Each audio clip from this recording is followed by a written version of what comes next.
je te le dis, clairement, je le dis tout le temps, mais là, vraiment, je suis content qu'on prenne enfin le temps de discuter ensemble. Yes. Parce que tu viens pas de Paris, tu viens de Suisse. Ouais. Parce que je viens de Toulouse, parce qu'on se réunit à Paris, parce que là, on va parler management, culture, on va parler plein de trucs. Et demain, on va à un concert. Et oui. Et oui, avec le concert de groupe de ton coach vocal. De mon coach vocal, Will Ramos, chanteur de Lorna Shore. Et petite anecdote pour commencer. Je sais pas si tu te souviens, je crois qu'une des premières discussions qu'on a eues, ça devait être parce que j'avais parlé avec Louise, votre super DRH, parce que moi forcément on en reparlera, mais petit métier RH on va dire de mon côté. Et je t'avais envoyé un message parce que je pense qu'il y avait une vidéo à l'ancienne dans laquelle tu avais un sweatshirt de métalleux avec marqué Lorna Shore sur les bras et tout. Et j'ai fait... Attends, mais Benoît, en fait, il est Lorna Shore, etc. Et de groupe un petit peu, on mettra un insert, un petit peu brutal de ce qui se passe peut-être. Et tu dis le fire tout de suite.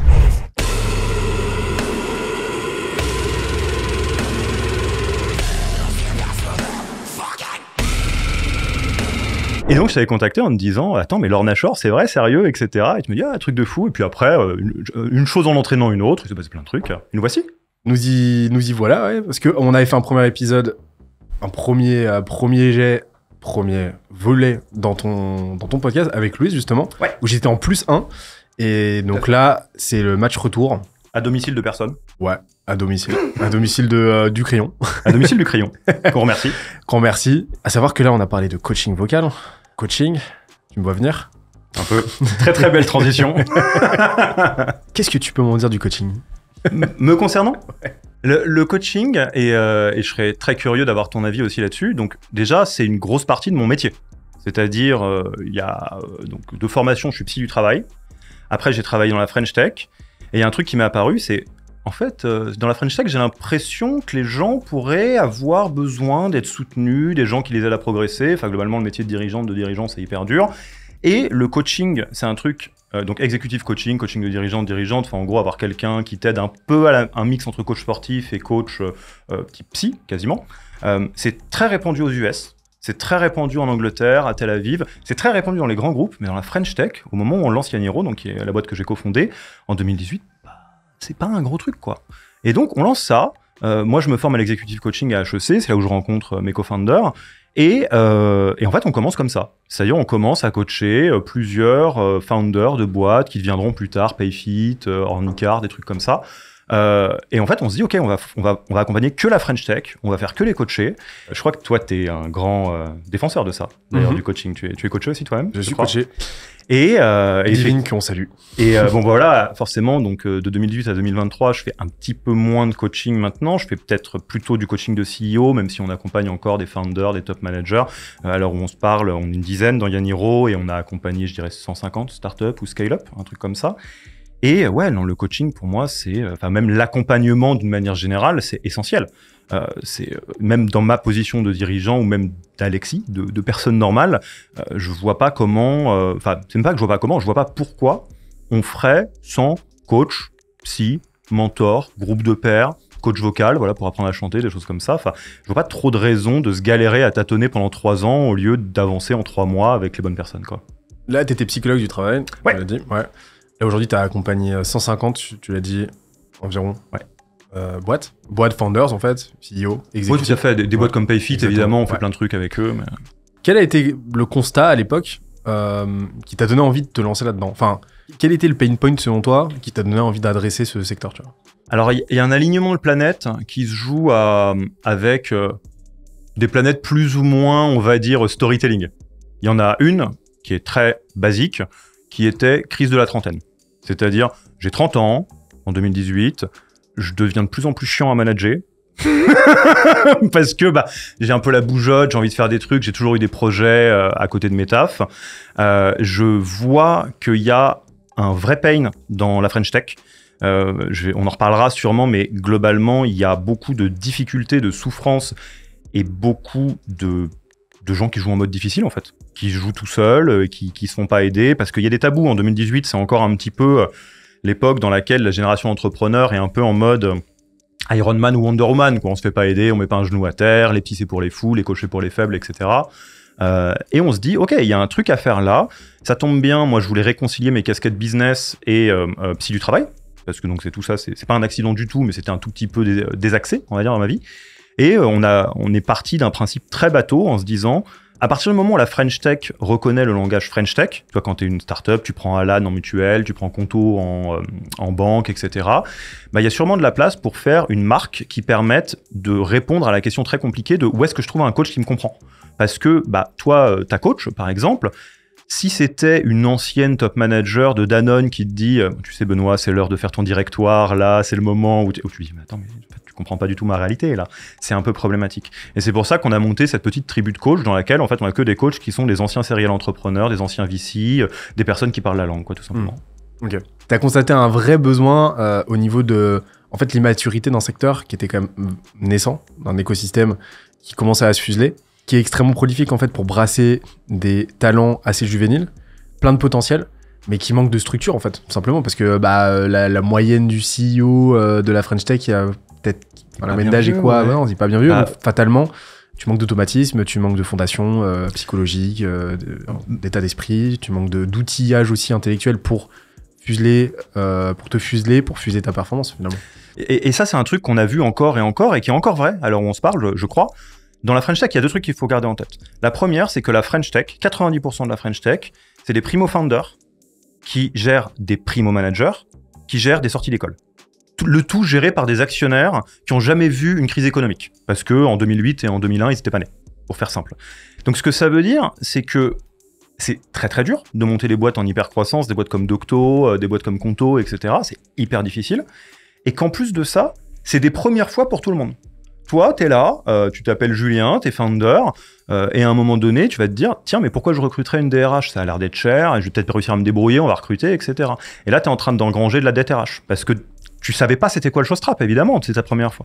Toi, t'es manager, t'as été nommé manager parce que t'étais le meilleur de la bande, pendant qu'on était, c'est pas 5-10, t'as ton meilleur sales que tu nommes head of sales, et t'as un coup sur deux, le skill set de manager, il l'a pas, ou elle l'a pas. Parce que ça s'apprend. Et là, pareil, t'engranges de la dette managériale. Et le problème dans les startups, c'est que la dette managériale et la dette RH, et toutes les dettes que tu peux avoir en essayant de tâtonner tout seul, c'est très grave. En fait, j'ai vu des tonnes et des tonnes de CEO en coaching, qui justement, dont je ne les nommerai pas évidemment, mais qui, dans le cadre du coaching, un jour se retournent en disant « Attends, mais je suis devenu un salaud de patron. Mais qu'est-ce qui s'est passé ?» Moi, je voulais monter une boîte un peu ambiance bande de potes, je voulais que tout le monde soit content, etc. Mais j'ai levé des fonds, et puis hyper-croissance, c'est dur, et puis machin. Et puis je me retourne, on est 100, je suis hyper stressé parce que les objes, parce que ceci, parce que cela. Je me suis rendu compte qu'il y a plein de gens dans l'équipe qui sont en burn-out parce que les objectifs, ils sont hardcore. Et je me suis rendu compte aussi qu'il y a eu un gars dans l'équipe que j'ai pas su spotter parce que c'est trop difficile de le remarquer, qui est en train de faire du harcèlement moral ou sexuel sur quelqu'un dans mon équipe. Et c'est comme ça que tu te retrouves dans Balance ta startup. Tu vois, pour prendre un exemple vraiment extrême. Et c'est là où on s'est dit, attends, mais en fait, sans même parler des exemples les plus extrêmes, le fait que tu te retrouves à faire tout seul, ce que ça crée, c'est des problématiques au niveau humain. C'est là où tu te retrouves à avoir des gens qui vont mal, des gens qui churn de ta boîte, donc tu te fais éclater sur Glassdoor, t'as le turnover qui augmente, à juste titre, on rejoint une boîte, on quitte un manager ou un founder, ça c'est quand même un grand classique. T'as des founders qui sont pas contents, et t'as la perf qui tombe aussi. Parce que évidemment, la couche managériale et la couche founder se vautrent. Et c'est là où en fait on s'est dit, en le prenant à rebours, en travaillant sur les key people, en les aidant justement des primo founders à devenir des exceptionnels leaders, en aidant des primo managers à devenir des NBA players en termes de management, on a un truc qui est magique, dans lequel la performance s'aligne. Il y a la performance qui augmente, tu as des founders qui sont contents, des actionnaires qui sont contents, des managers qui sont contents et des gens dans l'équipe qui sont hyper contents, quoi. Et tu as parlé de la notion de dette RH est fondamentale. Bon, un petit peu de théorie. Scale Mess Debt. Yeah. Ouais. Je le voyais venir. Scale Mess Debt, toute phase de croissance, c'est une constante universelle que tu vas retrouver à toutes les échelles. Donc que tu vas retrouver à l'échelle biologique, tout est cyclique, rien n'est linéaire. A fortiori la croissance d'un organisme aussi complexe qu'une entreprise. Donc toute phase de croissance entraîne l'accumulation de déchets, donc de bordel, de mess, de désalignement, de petits boulons qui se desserrent fatalement. Quand t'as fusé des bourgs sur plusieurs milliers de kilomètres, forcément les frottements, les vibrations vont faire qu'au bout d'un moment, les joints vont s'user, les boulons vont se desserrer. Ça, c'est du bordel. Au bout d'un moment, tout ça se cristallise en dette que t'es censé payer. Dette financière, on connaît. Dette technique, on connaît. Par contre, dette RH, ça, on connaît pas ça. Et là, tu vois, tu touches un point qui est fondamental, qui est aussi quelque chose... c'est super, là, les choses ont beaucoup bougé depuis quelques temps. Mais en fait, si on reprend la French Tech en 2018, donc si je dis pas de bêtises, The Family, ça doit être 2012, la BPI 2011, un truc comme ça. C'est vrai que tu te rends compte que c'est jeune. C'est récent de fou. C'est hyper jeune. Et en fait, si tu reviens là, tu te rends compte qu'il y a des acteurs qui ont fait un boulot formidable pour éduquer les entrepreneurs français sur le business ou le growth ou des choses comme ça. Les entrepreneurs français savent lever des fonds, ils savent gérer un petit peu ces trucs-là, ils savent gérer à peu près la croissance et tout, ce qui est super dur. Et là, franchement, je salue vraiment, chapeau bas pour toutes les personnes qui ont fait ça. En France, je pense à Madines, etc. Et le problème, c'est que vu qu'on parle très peu des sujets people, des sujets RH, des sujets humains qui te concernent toi en tant que founder, cette dette RH, cette dette managériale, c'est un angle mort énorme. Et du coup, en fait, tu vois, si je devais être à peine caricatural, je dirais qu'il y a beaucoup de founders, les primo-founders, qui vont être persuadés que la currency rare dans le business, ça va être l'argent à lever ou l'argent des clients. Ce dont tu te rends compte assez vite, c'est que la currency la plus rare, c'est les talents. C'est ça qui est difficile. En fait, au bout d'un moment, quand tu as trouvé ton product market fit, quand ta boîte elle tourne, quand tu es prêt à décoller, ce qui va faire la différence entre les décollages exponentiels et les décollages un peu plus chaotiques, même s'il y aura de toute façon du scale mess depth, ça, il n'y a pas de débat, c'est est-ce que tu es capable d'attirer les meilleurs, de faire en sorte de les régaler et qu'ils restent avec toi longtemps. Et ça, que tu fasses de la deep tech, que tu fasses une boîte de service, que tu fasses un SaaS B2B, c'est pareil. Sauf que ça, les serial entrepreneurs le savent très bien. C'est pour ça que tu as des boîtes comme Alan qui se créent où jour 1, ils mettent le paquet sur le content qui sert aux talents. En fait, ils ont publié des tonnes et des tonnes de contenu où les gens disaient « Ah, c'est bolos, ils font du contenu qui ne rapportera aucun client, ils parlent de leur valeur et tout, ça sert à rien. » Non, c'est juste que vous n'avez pas compris ce qu'ils sont en train de faire. Et les primo-entrepreneurs vivent avec quelque chose en tête qui est « Bon, bah de toute façon, il n'y a qu'à recruter des gens. » Ouh. Mais alors déjà, il n'y a qu'à recruter des gens, c'est dur.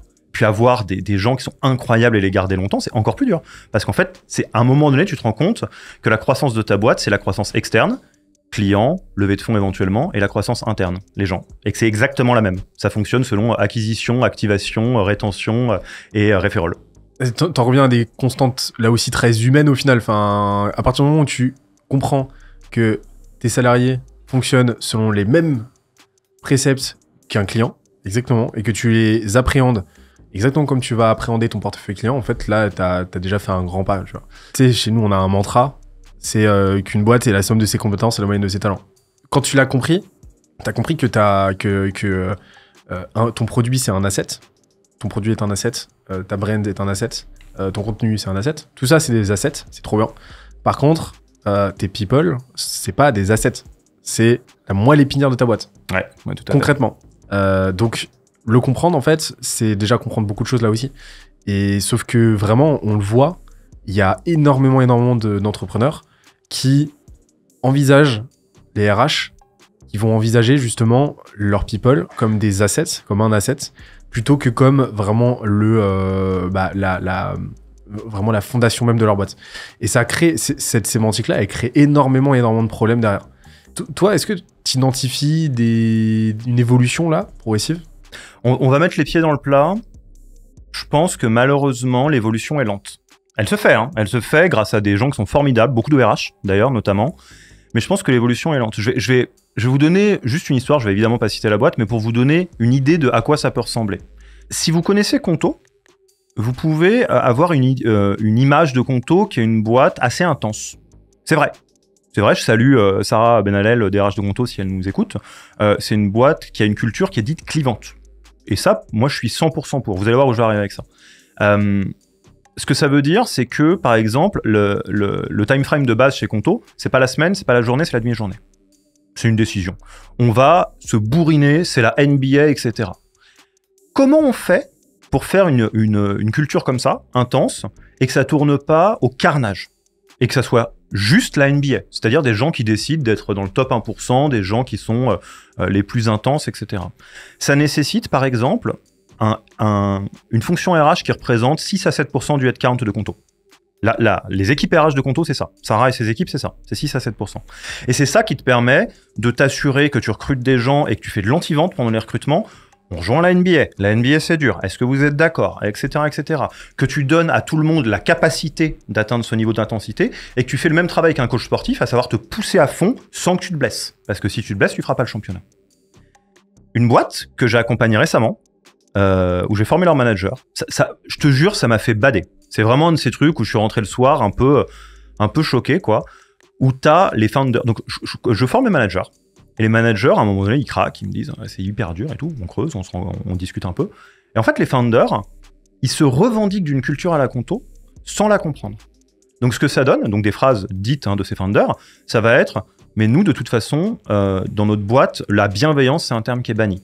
On est là pour vous essorer. Et j'ai dit ok, point virgule et quelque chose d'autre, parce que là, tout de suite, je comprends pas le bail, et point virgule rien.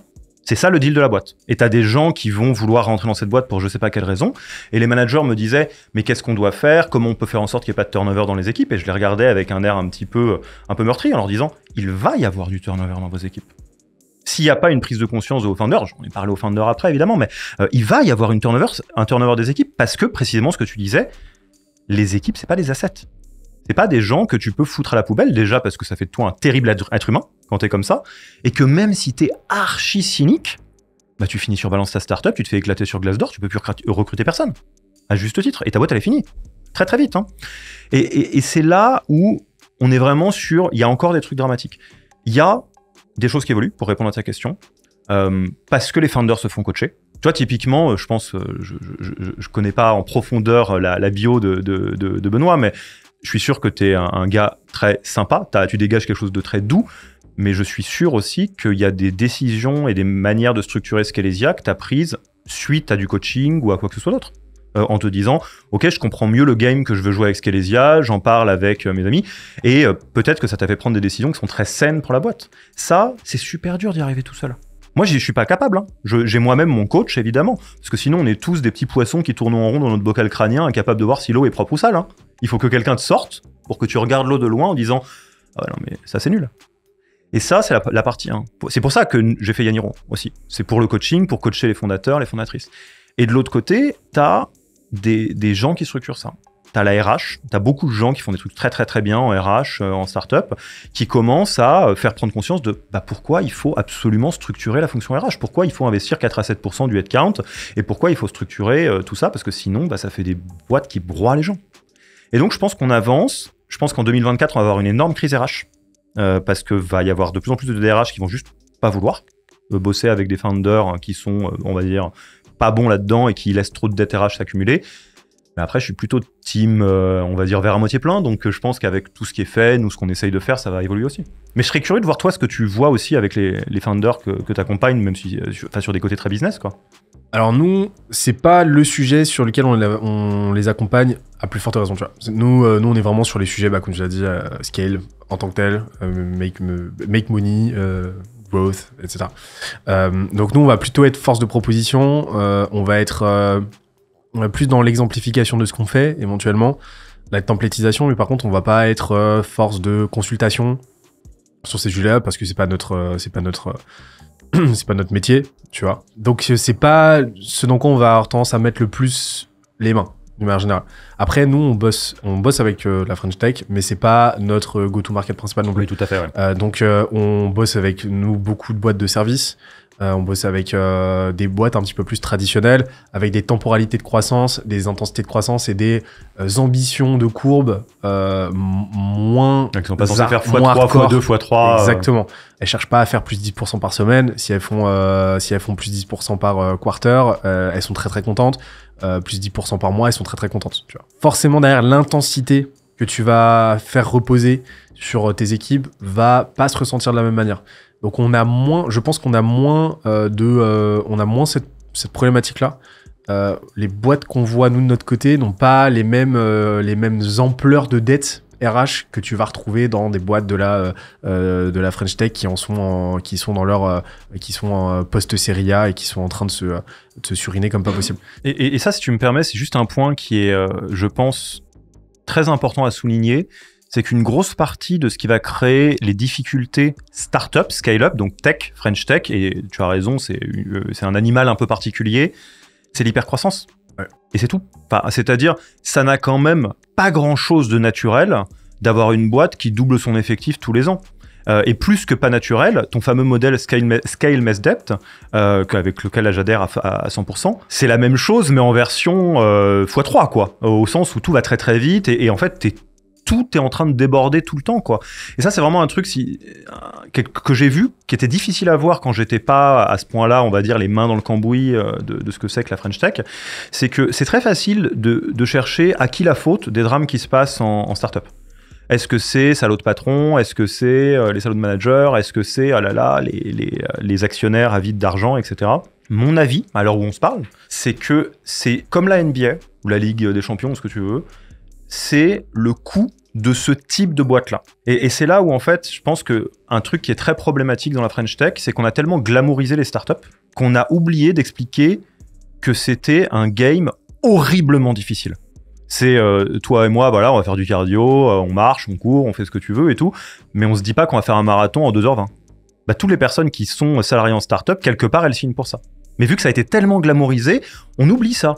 Et on se dit, ouais, mais en fait, c'est hyper dur et tout. Tout à fait. C'est hyper dur. Et c'est juste, on va dire, structurel du jeu auquel on joue. C'est aussi pour ça que j'ai pas mal de tendresse pour les boîtes bootstrappées, autofinancées. Je trouve que c'est des games très très sympas aussi. Forcément, tu t'enlèves énormément de vecteurs de pression, on va se le cacher. Et ça s'en ressent. Pour des performances qui peuvent être très très spectaculaires aussi. Ces founders là, qui faisaient du conto-like un petit peu problématique, ils ont pris conscience de la situation ou pas? Work in progress. Ok. Work in progress. Et c'est là, tu vois, on tape sur quelque chose qui est très connecté avec ce qu'on se disait sur le coaching. Là, c'est une situation qui est particulière. Moi, en tant que fondateur de Yaniro, ça me fait réfléchir aussi sur comment on accompagne les boîtes. Mon grand-père dirait, on peut pas faire boire un âne qui a pas soif. Si là, entre deux cafés, je te dis, Benoît, j'ai réfléchi, Scalezia, tu pourrais faire ci, tu pourrais faire ça, tu me dirais, ok. Mais si t'es dans un bon mood, tu m'écoutes. Si t'es pas dans un bon mood, tu m'écoutes pas. Mais en tous les cas, c'est pas le lieu forcément pour ça. Si t'es en coaching avec ta coach, t'es là pour ça. T'as signé, la demi-heure, l'heure, elle sert à ça. Là, moi, toute la question, c'est, on est en train de former des managers dans un système qui est cassé d'une autre manière, et on va retomber un peu sur le modèle holistique que vous défendez chez Scalezia. Et c'est là où, en fait, moi, ça me fait réfléchir pour te dire, vraiment, je suis work in progress. Je me dis, mais nous, on doit faire quelque chose, mais je veux pas me transformer en sauveur. Je peux pas aller voir les founders hors coaching en leur disant X, Y, Z, etc. C'est pas possible. Et c'est là où en fait on se dit, est-ce que ça veut dire que quand on forme des managers, il faut absolument qu'on dise qu'on coach les founders, etc. C'est des questions qui sont en route. Mais tu tombes sur la difficulté il y a beaucoup de changements de boîtes qui se font à l'échelle des founders, en fait, en réalité. D'où le coaching. Le plus gros goulot d'étranglement d'une boîte, c'est ses founders. Toujours. Ça, et le plus dangereux, c'est quand le founder n'en a pas conscience. Ouais, ça c'est terrible. Vraiment. C'est souvent aussi. C'est systématique.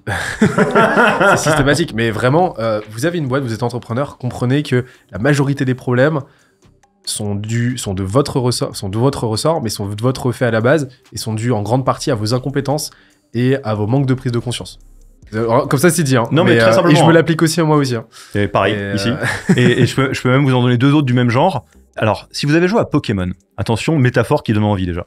Si vous avez joué à Pokémon, je sais pas si vous vous souvenez de ça, oui, j'ai 35 ans, les premiers Pokémon, quand vous faisiez une petite manip et que vous aviez un Pokémon niveau 100 alors que vous étiez au tout début de l'aventure, je sais pas si tu te souviens de ça, mais à côté de l'île de Cramoisil? Non. Ouais. Non, tes Pokémon de niveau 100, ils t'obéissaient pas.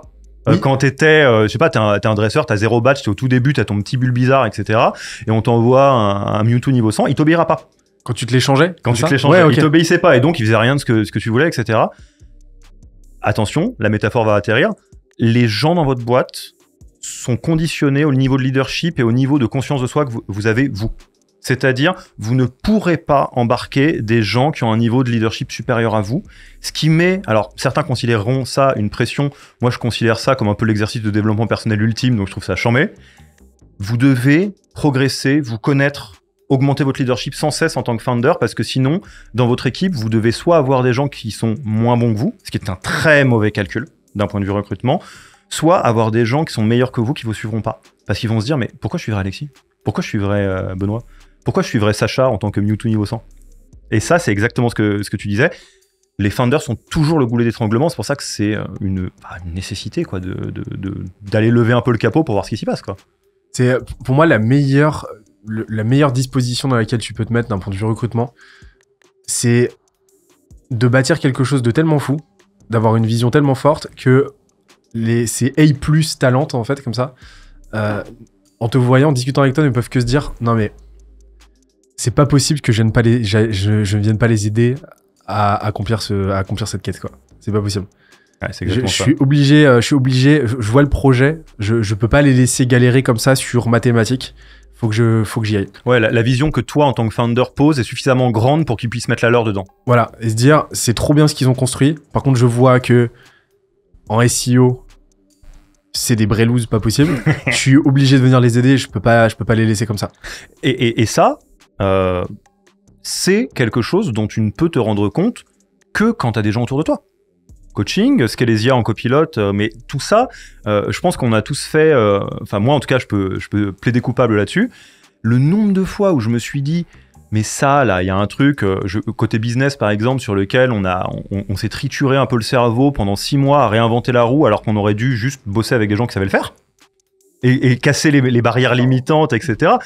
Je me dis, mais et ça c'est devenu, ce que je te disais, un réflexe absolu, quoi. C'est-à-dire si j'ai envie de faire quelque chose, je me dis toujours, qui sait le faire et sait emmener des gens au niveau du dessus. Je sais qu'on fait une pub gigantesque pour nos 2 business là, mais c'est réellement ce que je pense. Et je pense que toi aussi, parce que sinon t'aurais pas fait Scalesia. Bah déjà on n'aurait pas créé... Enfin... c'est tout. Sans cette thèse de départ, nos boîtes n'existeraient pas parce qu'on les aurait pas créées et elles ne marcheraient pas parce qu'on vendrait rien. Donc si on existe encore aujourd'hui, c'est que cette thèse-là, elle trouve un ancrage quand même dans un réel qui est bien là, quoi. Mais oui, ça fait jamais de mal de placer. Il y a nos liens dans la description. Tout à fait. Il y a un code moins 20% avec Yanniros Scalesia 20. Avec Will Ramos 20. Exactement. Et est-ce que tu as des anecdotes un petit peu de... Qu'est-ce que tu pourrais nous dire de ton vraiment du coaching qui t'a le plus apporté en tant que coach, tu vois, qui t'a le plus marqué? Ou pas forcément le coaching, mais l'intervention, tu vois.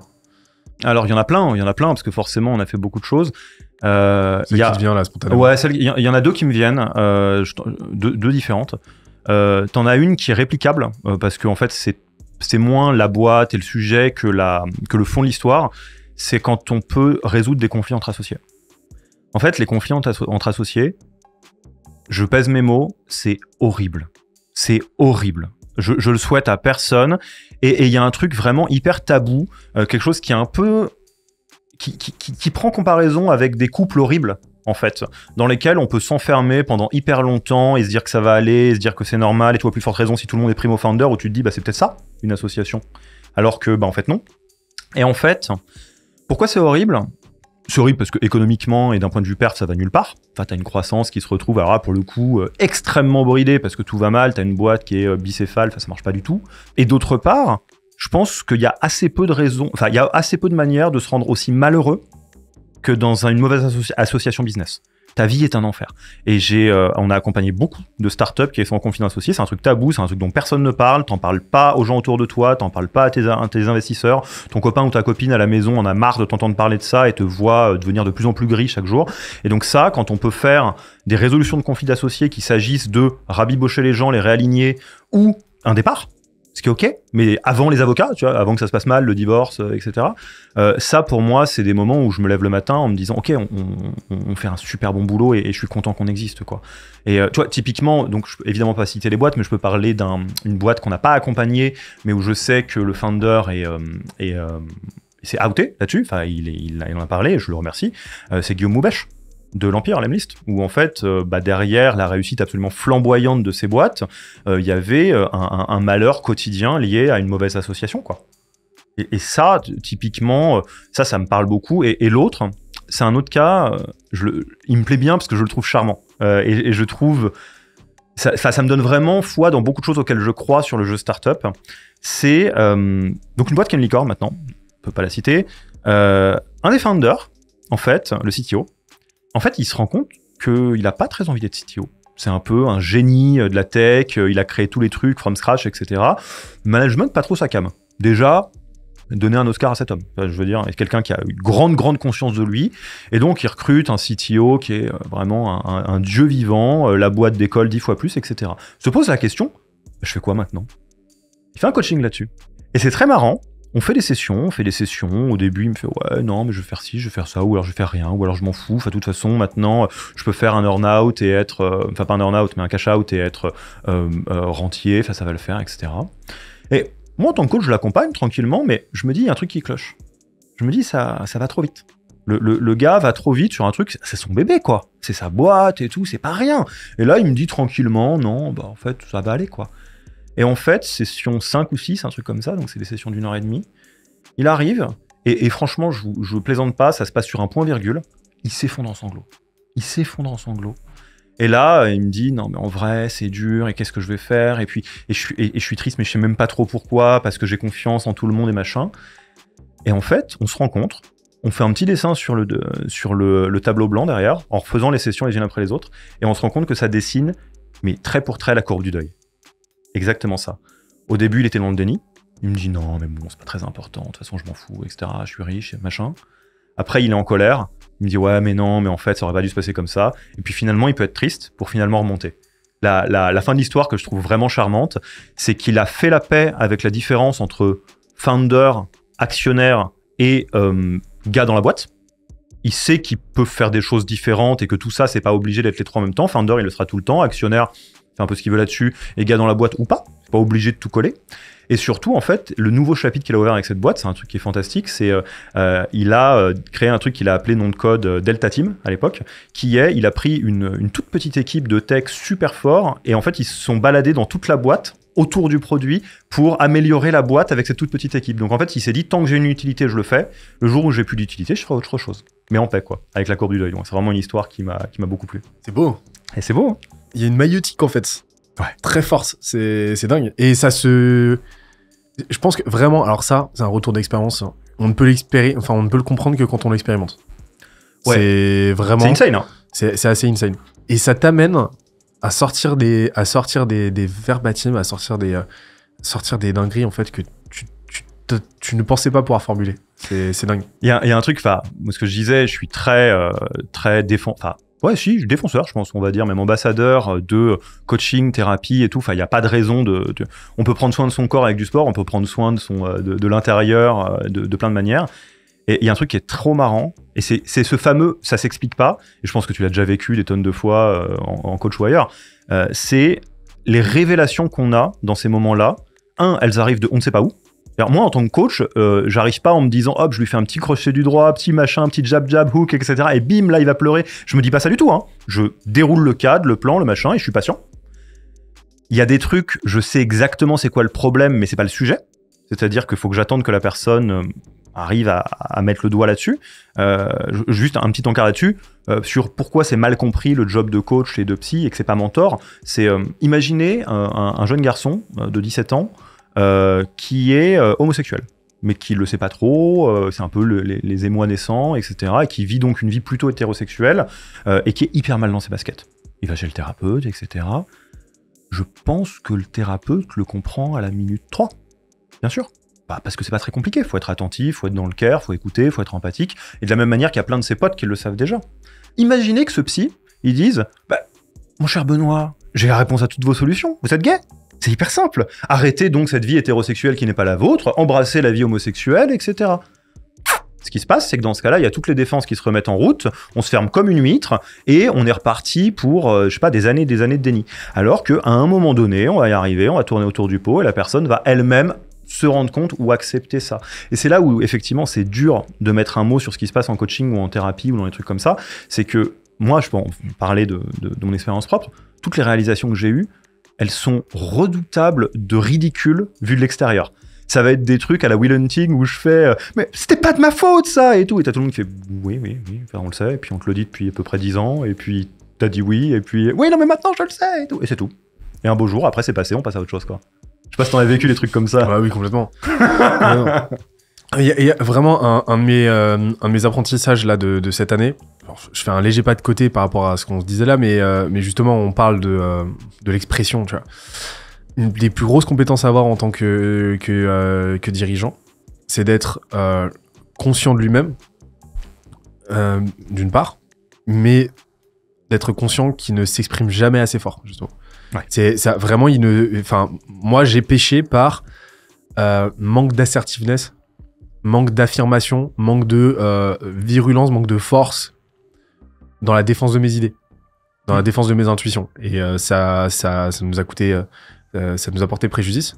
Et j'en tire l'entière responsabilité du fait que effectivement j'avais pressenti certaines difficultés, j'avais pressenti certains dangers qui se sont tous avérés vrais, qui se sont tous produits.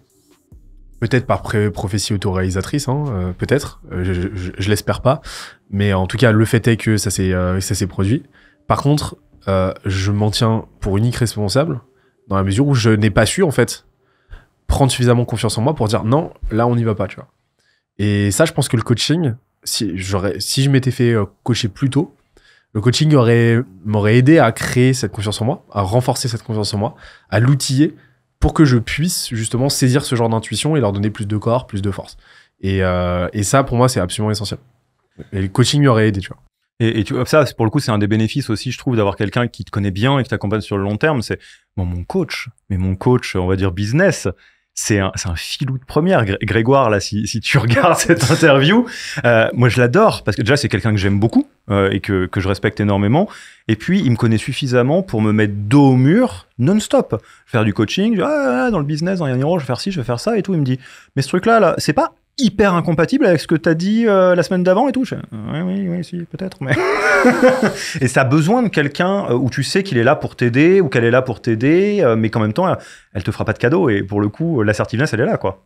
Est-ce que on finirait pas cette première vidéo sur quelques petites recos, observations,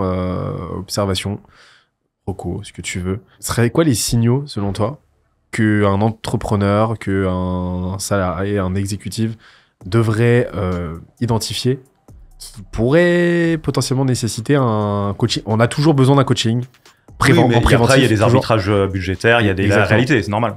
Mais que là, l'intervention d'un coach pourrait s'avérer vraiment de l'ordre de l'urgence. Alors, je vais quand même commencer par le préventif avant le curatif. Pour moi, la situation numéro 1, c'est ce que on va appeler plutôt de la prise de périmètre que de la prise de poste. Qui que vous soyez, founder, quelqu'un que vous nommez, je sais pas trop quoi, mais quelqu'un qui va être manager de manager, à partir du moment où vous avez un périmètre qui passe de X à 10X, vous vous faites coacher. C'est une certitude. Demain, tu décides que Scalesia change drastiquement d'ampleur, tu seras content d'avoir ta coach, c'est une certitude. Demain, il y a quelqu'un dans ta boîte qui doit gérer quelque chose qui est sans commune mesure avec ce qu'on fait avant, fais coacher cette personne. Parce qu'en fait, tout ce qui peut se passer mal va se passer mal. C'est une certitude, c'est une question de temps. Donc, il y a trop de trucs qui peuvent merdouiller. Loi de Murphy.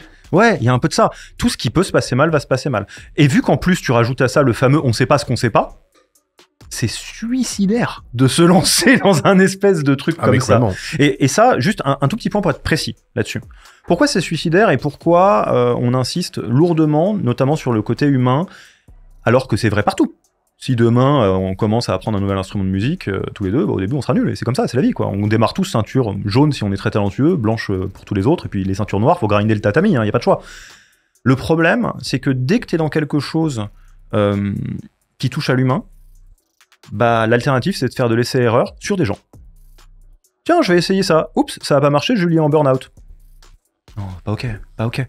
Ah tiens, je me suis vautré et sur le budget de 1 million que j'avais, j'en ai dépensé 500K à l'arrache parce que j'ai un manque d'assertiveness. Aussi con que ça. Faut faire quelque chose. Et c'est là où effectivement le but, il faut le mettre. Et l'autre cas de figure, je pense, où il faut absolument le faire, c'est sur des conflits relationnels de premier plan. Conflit entre associés, si t'as quelqu'un d'essentiel dans ta boîte, mais avec qui ça fit pas et tout, faut pas le laisser pourrir.